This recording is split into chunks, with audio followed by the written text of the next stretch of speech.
28 April 2026 રોજ ગુજરાતની સ્થાનિક સ્વરાજ્યની ચૂંટણીના પરિણામો જાહેર થઈ ગયા। મોટાભાગની જિલ્લા પંચાયતો, નગરપાલિકાઓ, મહાનગરપાલિકાઓ, તાલુકા પંચાયતમાં ભાજપનો દબદબો યથાવત રહ્યો છે।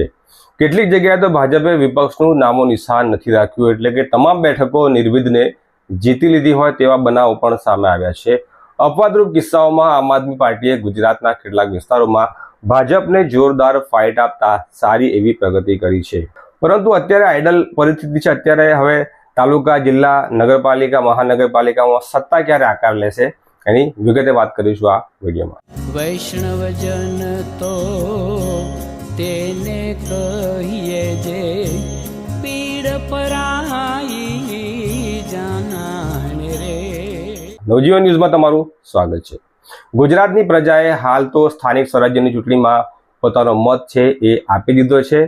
અને એની ટકાવારીની વાત કરીએ તો ગુજરાતની જે 15 મહાનગરપાલિકાઓ છે એ તમામે તમામ 15 નગરપાલિકાઓ ભાજપે જીતી લીધી છે। તેમાં મળેલા મતોની ટકાવારીની વાત કરીએ તો ભારતીય જનતા પાર્ટીને 59.36%, કોંગ્રેસને 26.46% અને આમ આદમી પાર્ટીને 10.27% મત મળ્યા છે। ગુજરાતની જે 260 તાલુકા પંચાયતોની વાત કરીએ તેમાં ભાજપને 51%, કોંગ્રેસને 32.89%, આમ આદમી પાર્ટીને 12.67% મત મળ્યા છે। એ જ રીતે જિલ્લા પંચાયતની વાત કરીએ તો ભાજપને 52.37%, કોંગ્રેસને 33.60% અને આમ આદમી પાર્ટીને 12.4% મત મળ્યા છે। ગુજરાતની જે 84 નગરપાલિકાઓ છે તેની વાત કરીએ તો ભાજપને 52% કરતાં વધુ, કોંગ્રેસને 30% કરતાં વધુ અને આમ આદમી પાર્ટીને માત્ર 4% મત મળ્યા છે। એટલે નગરપાલિકાઓમાં આમ આદમી પાર્ટીનો દેખાવ નિરાશાજનક રહ્યું છે। પરંતુ ઉડીને આંખે વળગે એવી ગુજરાતની 34 જિલ્લા પંચાયતોમાંથી ભાજપે 33 જિલ્લા પંચાયતો તો જીતી છે, પરંતુ આમ આદમી પાર્ટીએ ભાજપનો વિજય રથ નર્મદા જિલ્લામાં રોકી દીધો છે અને નર્મદા જિલ્લાની જે તમામ જે બેઠકો છે 21માંથી 15 બેઠકો આમ આદમી પાર્ટીએ જીતી લીધી છે અને તેની સંપૂર્ણ બહુમતી છે અને આગામી દિવસોમાં તે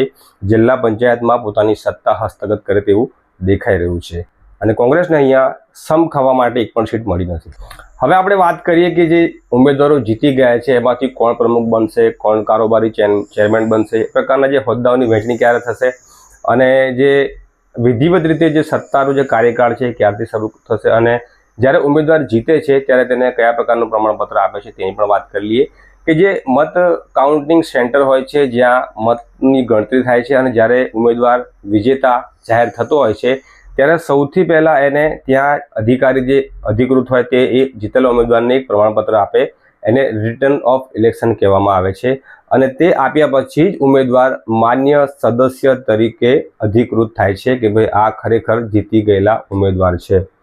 હવે આ પરિણામો જે આવી જાય છે એના પછી 2 દિવસથી લઈને 7 દિવસની અંદર નોટિફિકેશન બહાર પાડવાનું હોય છે। એ નોટિફિકેશન બહાર પડ્યા પછી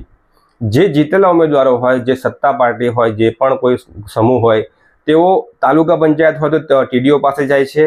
જિલ્લા પંચાયત હોય તો ટીડીઓ અથવા ડીડીઓ અથવા કલેક્ટર પાસે જતા હોય છે અને મહાનગરપાલિકા હોય તો ત્યાંના જે અધિકારી હોય તેમની પાસે પહોંચતા હોય છે કે ભાઈ અમારી પાસે આટલા સદસ્યો જીતેલા છે અને અમે આ મહાનગરપાલિકા, નગરપાલિકા કે તાલુકા પંચાયત કે જિલ્લા પંચાયતમાં સત્તા માટે દાવો કરીએ છીએ અને ત્યારબાદ તેઓ તેમના સમર્થનમાં પોતાના સદસ્યોનો જે સમર્થન પત્ર હોય છે તે તેમને સુપ્રત કરે છે અને ત્યારબાદ નક્કી થાય છે કે કોણ મેયર, કોણ પ્રમુખ, કોણ કારોબારી ચેરમેન અને ત્યારબાદ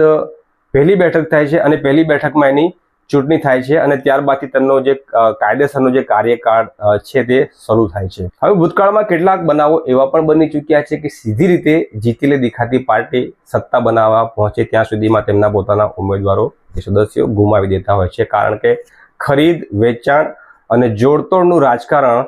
અસ્તિત્વમાં આવતું હોય છે અને માટે હવે જીતી ગયેલા જે લોકો છે તે પોતાના ઉમેદવારોને સંતાડી દે છે કે રખેને હરીફ પાર્ટી કે હરીફ પાર્ટીના લોકો અમારા માણસો તોડી ન જાય, કારણ કે એવું ઘણી વખત બની ચૂક્યું છે કે સીધી રીતે સત્તામાં બેસે એવું દેખાતું હોય પરંતુ જ્યારે સત્તાની દાવેદારીનો દિવસ આવે છે ત્યાં સુધી ઘણા બધા ખેલ થઈ જાય છે અને કોણ કોને હરાવી જાય, કોણ કોને જૂટવી જાય પ્રકારના બનાવો બનતા હોય છે। તો આ જ પ્રકારના ન્યૂઝ અને અહેવાલ માટે અમારી સાથે જોડાયા રહેજો।